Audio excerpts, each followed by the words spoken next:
Kill him, but if it is a girl, let her live. The midwives, however, feared God and did not do what the king of Egypt had told them to do. They let the boys live. Then the king of Egypt summoned the midwives and asked them, "Why have you done this? Why have you let the boys live?" The midwives answered Pharaoh, "Hebrew women are not like Egyptian women. They are vigorous and give birth before the midwives arrive." So God was kind to the midwives, and the people increased and became even more numerous. And because the midwives feared God, he gave them families of their own. Then Pharaoh gave this order to all his people: "Every Hebrew boy that is born you must throw into the Nile, but let every girl live." Exodus chapter 2. Now a man of the tribe of Levi married a Levite woman. And she became pregnant and gave birth to a son. When she saw that he was a fine child, she hid him for 3 months. But when she could hide him no longer, she got a papyrus basket for him and coated it with tar and pitch. Then she placed the child in it and put it among the reeds along the bank of the Nile. His sister stood at a distance to see what would happen to him. Then Pharaoh's daughter went down to the Nile to bathe, and her attendants were walking along the riverbank. She saw the basket among the reeds and sent her female slave to get it. She opened it and saw the baby. He was crying, and she felt sorry for him. "This is one of the Hebrew babies," she said. Then his sister asked Pharaoh's daughter, "Shall I go and get one of the Hebrew women to nurse the baby for you?" "Yes, go," she answered. So the girl went and got the baby's mother. Pharaoh's daughter said to her, "Take this baby and nurse him for me, and I will pay you." So the woman took the baby and nursed him. When the child grew older, she took him to Pharaoh's daughter and he became her son.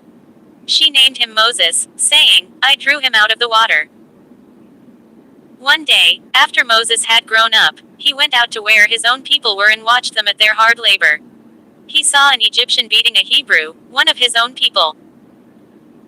Looking this way and that and seeing no one, he killed the Egyptian and hid him in the sand.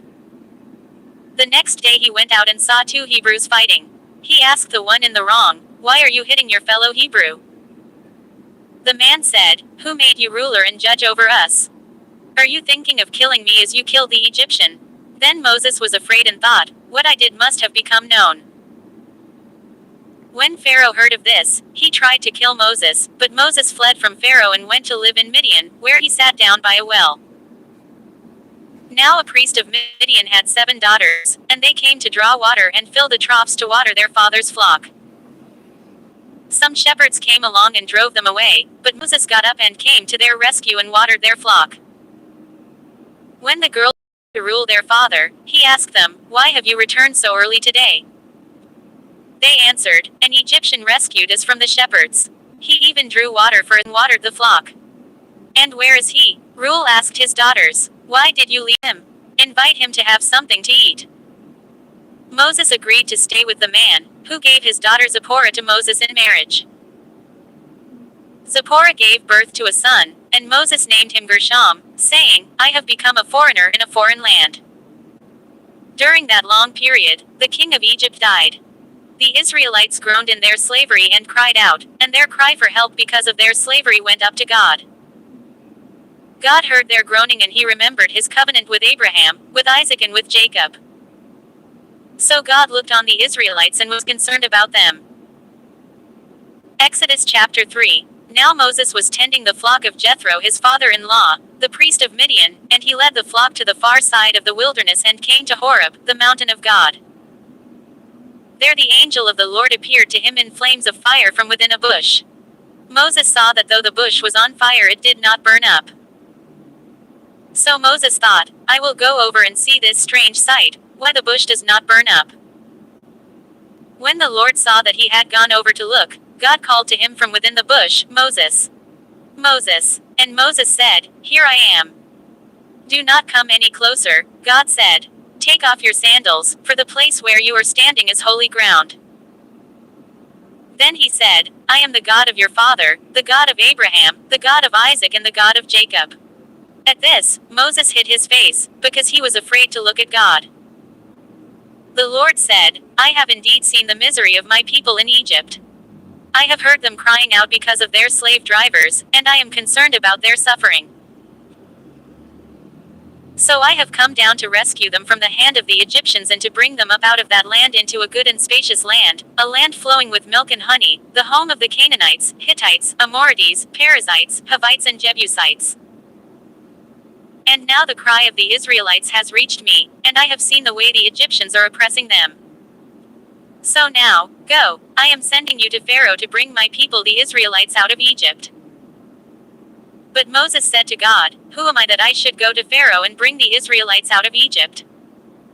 And God said, I will be with you. And this will be the sign to you that it is I who have sent you. When you have brought the people out of Egypt, you will worship God on this mountain.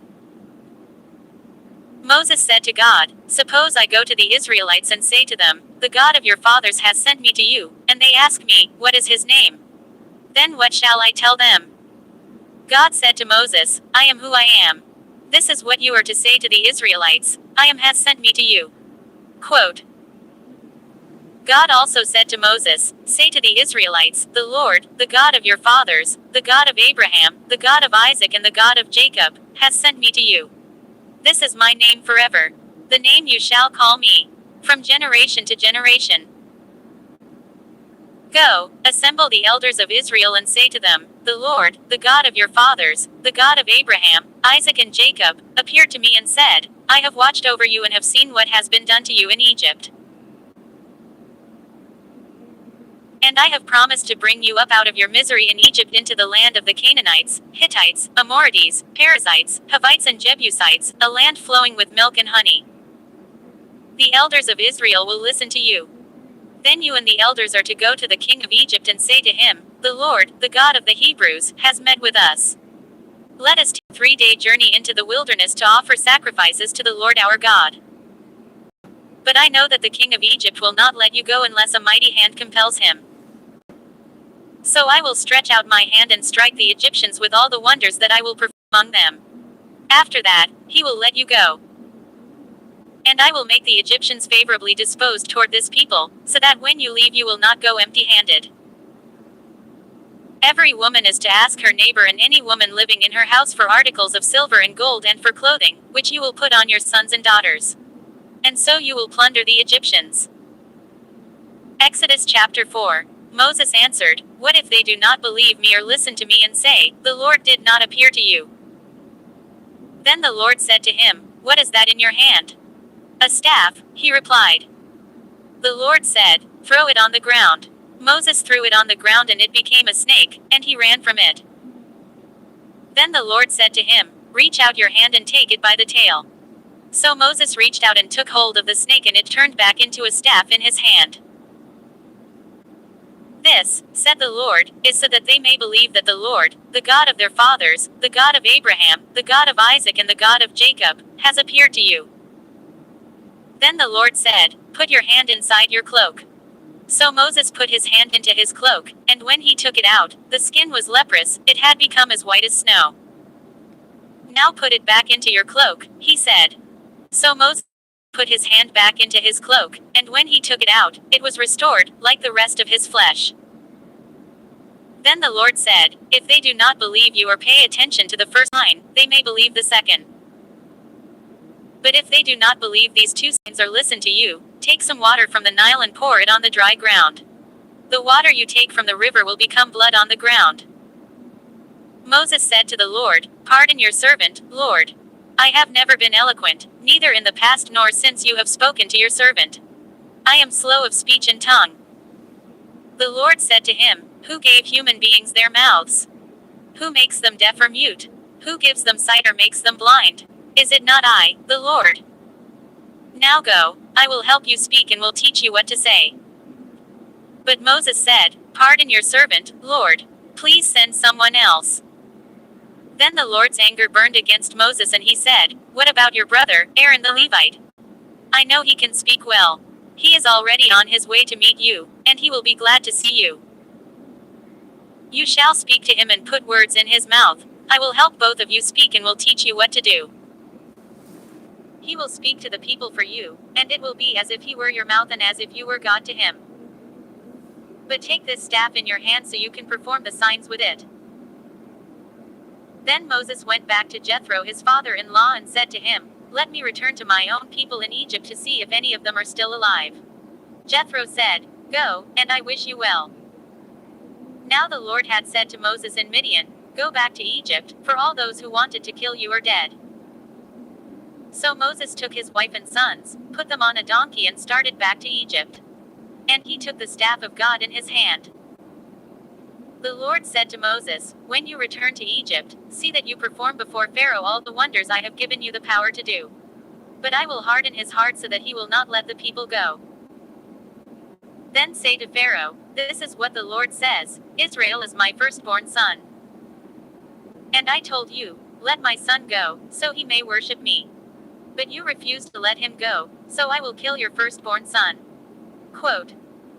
At a lodging place on the way, the Lord met Moses and was about to kill him. But Zipporah took a flint knife, cut off her son's foreskin and touched Moses' feet with it. Surely you are a bridegroom of blood to me, she said. So the Lord let him alone. At that time she said, Bridegroom of blood, referring to circumcision. The Lord said to Aaron, Go into the wilderness to meet Moses. So he met Moses at the mountain of God and kissed him. Then Moses told Aaron everything the Lord had sent him to say, and also about all the signs he had commanded him to perform. Moses and Aaron brought together all the elders of the Israelites. And Aaron told them everything the Lord had said to Moses. He also performed the signs before the people. And they believed. And when they heard that the Lord was concerned about them and had seen their misery, they bowed down and worshipped. Exodus chapter 5. Afterward Moses and Aaron went to Pharaoh and said, This is what the Lord, the God of Israel, says, Let my people go, so that they may hold a festival to me in the wilderness. Quote. Pharaoh said, Who is the Lord, that I should obey him and let Israel go? I do not know the Lord and I will not let Israel go. Then they said, The God of the Hebrews has met with us. Now let us take a 3-day journey into the wilderness to offer sacrifices to the Lord our God, or he may strike us with plagues or with the sword. But the king of Egypt said, Moses and Aaron, why are you taking the people away from their labor? Get back to your work. Then Pharaoh said, Look, the people of the land are now numerous, and you are stopping them from working. That same day Pharaoh gave this order to the slave drivers and overseers in charge of the people. You are no longer to supply the people with straw for making bricks, let them go and gather their own straw. But require them to make the same number of bricks as before, don't reduce the quota. They are lazy, that is why they are crying out, Let us go and sacrifice to our God. Make the work harder for the people so that they keep working and pay no attention to lies. Then the slave drivers and the overseers went out and said to the people, This is what Pharaoh says, I will not give you any more straw.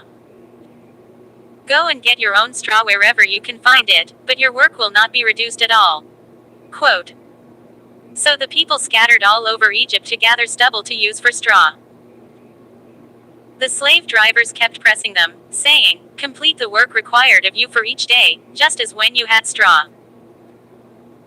And Pharaoh's slave drivers beat the Israelite overseers they had appointed, demanding, Why haven't you met your quota of bricks yesterday or today, as before? Then the Israelite overseers went and appealed to Pharaoh, Why have you treated your servants this way? Your servants are given no straw, yet we are told, Make bricks.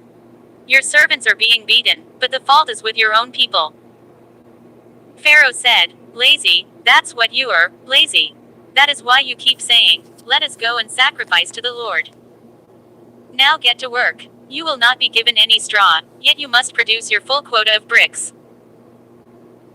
The Israelite overseers realized they were in trouble when they were told, You are not to reduce the number of bricks required of you for each day. When they left Pharaoh, they found Moses and Aaron waiting to meet them. And they said, May the Lord look on you and judge you. You have made us obnoxious to Pharaoh and his officials and have put a sword in their hand to kill us. Moses returned to the Lord and said, Why, Lord, why have you brought trouble on this people? Is this why you sent me? Ever since I went to Pharaoh to speak in your name, he has brought trouble on this people, and you have not rescued your people at all. Exodus chapter 6. Then the Lord said to Moses, Now you will see what I will do to Pharaoh, Because of my mighty hand he will let them go. Because of my mighty hand he will drive them out of his country. God